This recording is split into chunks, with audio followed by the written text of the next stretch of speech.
से बड़ी खबर है। प्रदेश बीजेपी की चुनावी घोषणा पत्र की तैयारी है। आज बीजेपी चुनाव संकल्प पत्र समिति की पहली बैठक होगी। बीजेपी के राष्ट्रीय संगठन मंत्री बीएल संतोष ये बैठक लेंगे। चुनाव प्रबंधन समिति की ये बैठक होगी। बीएल संतोष ये महत्वपूर्ण बैठक लेंगे। तो मिशन 2023 को लेकर बीजेपी की ओर से लगातार तैयारियां जारी हैं। प्रदेश बीजेपी के चुनावी घोषणा पत्र की तैयारी की जा रही है। घोषणा पत्र में कौन कौन सी बड़ी बातें रहती हैं, ये देखना महत्वपूर्ण होगा। आज इसे लेकर पहली बैठक होगी। संकल्प पत्र समिति की ये बैठक है, जिसमें किस तरीके से बीजेपी में सरकार की वापसी हो सके, बीजेपी की सरकार दोबारा से राजस्थान में बन सके, इसे लेकर ये महत्वपूर्ण बैठक मानी जा रही है। पहली बैठक है। बीजेपी के राष्ट्रीय संगठन मंत्री बीएल संतोष ये बैठक लेंगे, जिसमें एजेंडा तैयार किया जाएगा। मिशन 2023 को लेकर बड़े मुद्दे तैयार किए जाएंगे, उन पर चर्चा की जाएगी, मंथन किया जाएगा, रायशुमारी की जाएगी कि कैसे बीजेपी की सरकार वापस राजस्थान में आ सके। तो लोकसभा चुनाव से पहले 5 राज्यों में विधानसभा चुनाव होने वाले हैं और सबसे ज्यादा महत्वपूर्ण राजस्थान बीजेपी के लिए है। बीजेपी के लिए ये बड़ी चुनौती है कि कैसे सरकार दोबारा से यहां पर बीजेपी की बन सके, और यही वजह है कि बीजेपी लगातार इसे लेकर तैयारियों में जुटी हुई है।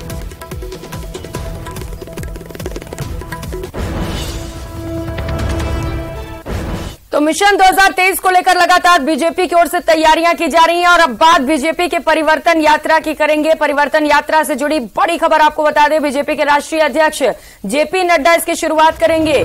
2 सितंबर को त्रिनेत्र गणेश से आगाज किया जाएगा। 3 से 5 सितंबर तक ये यात्राएं 3 अन्य जगहों पर शुरू की जाएंगी। बीजेपी के बड़े नेता इसका शुभारंभ कर सकते हैं।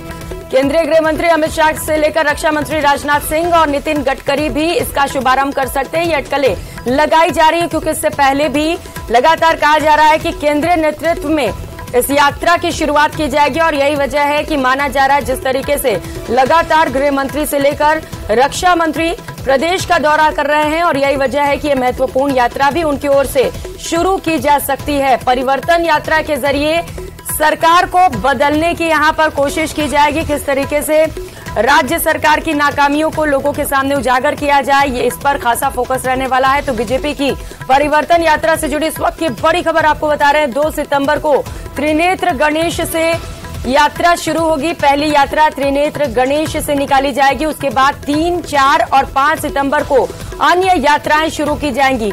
ग्राफिक्स के माध्यम से आपको बता रहे हैं कि क्या है इस यात्रा के मायने। त्रिनेत्र गणेश से निकलने वाली यात्रा 47 सीटों से होकर गुजरेगी। गोगामेडी से निकलने वाली यात्रा 50 सीटों को साधेगी। रामदेवरा से निकलने वाली यात्रा 51 सीटों से गुजरेगी। बेणेश्वर से निकलने वाली यात्रा कुल 52 सीटों को साधेगी। बीजेपी के राष्ट्रीय अध्यक्ष जेपी नड्डा इस यात्रा की शुरुआत करेंगे। बीजेपी के कई बड़े नेता इसमें पहुंच सकते हैं और एक बड़ा नेता इसका शुभारंभ भी कर सकता है। ये अटकलें लगाई जा रही है। गृह मंत्री अमित शाह भी इस यात्रा का शुभारंभ कर सकते हैं। केंद्रीय मंत्री रक्षा मंत्री राजनाथ सिंह और नितिन गडकरी भी इसका शुभारंभ कर सकते हैं।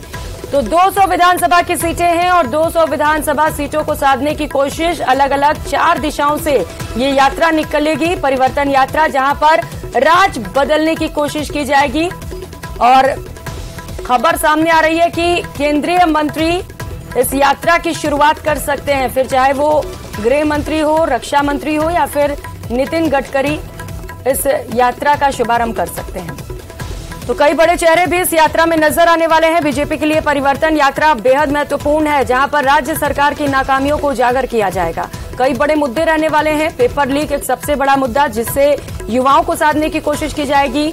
महिलाओं को साधने के लिए महिला सुरक्षा का मुद्दा उठाया जाएगा, जिस तरीके से लगातार एनसीआरबी के आंकड़े पेश किए जा रहे हैं।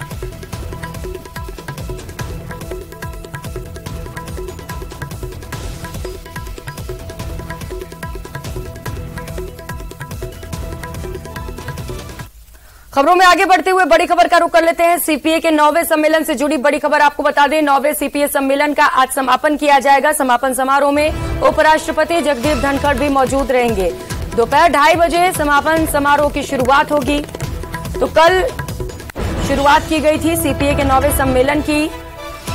लोकसभा अध्यक्ष ओम बिरला ने इसकी शुरुआत की थी। उस दौरान मंच से हमने आपको तस्वीरें भी दिखाई थी, जहां पर मुख्यमंत्री से लेकर मंच पर सीपी जोशी भी थे, विधानसभा स्पीकर, और इसके साथ साथ नेता प्रतिपक्ष राजेंद्र राठौड़ भी मंच पर पहुंचे हुए थे। लोकतंत्र को मजबूत बनाने की कवायद की जा रही है, इसी को लेकर खास चर्चा की जा रही है और साथ ही साथ किस तरीके से प्रदेश को डिजिटलाइज किया जाए, डिजिटलाइजेशन में आगे बढ़ाने के लिए भी यहां पर मंथन किया गया। आज इस सम्मेलन का समापन है।